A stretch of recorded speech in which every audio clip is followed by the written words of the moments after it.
এই সময় আমি বাঁধাকপির বড়া ভাজতেছি। দেখেন আমি এই যে বাঁধাকপি, এটা বাঁধাকপি, হ্যাঁ এই যে বাঁধাকপি, আর এখানে এই যে বাঁধাকপি আমি কাটছিলাম ঝুরঝুরি করে, আবার কাঁচামরিচ, বাঁধাকপি, পেঁয়াজ, আর এই যে ব্লেন্ডারে আমি এটা পিষে নিয়েছিলাম। এই যে এখন ভাজতেছি, হ্যাঁ লাইনে থাকেন, দেখতে পাবেন লাল লাল করে ভাজতে হবে।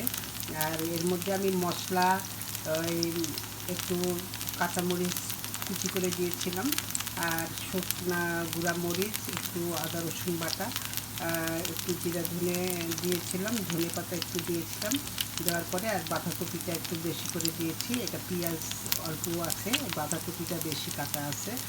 খুব খুব ঝুরি করে কাটতে হবে, এরকম করে ঝুরি করে কাটতে হবে। আর এই বাঁধাকপির এটা বড়া ভাজতেছি। আর এখানে আছে মুসুরির ডাল আর বাঁধাকপি দিয়ে এই বড়াটা তৈরি করতেছি। কেমন হবে অবশ্যই লাইনে থাকেন। আমার বাঁধাকপির বড়া হয়ে গেল, হ্যাঁ বাঁধাকপির বড়া আমার হয়ে গেল।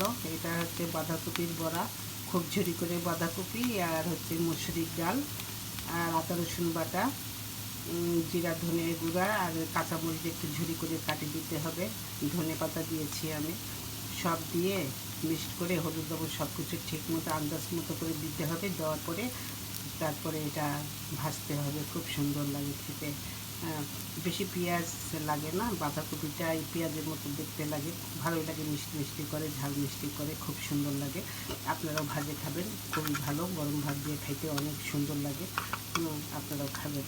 এই যে আমার হয়ে গেছে, এখন আমার লাল হয়ে গেছে, এখন আমি উঠাই নিব গ্লাস। এখন আমার ভাজা শেষ। কেমন হলো বন্ধুরা সবাই জানাবেন।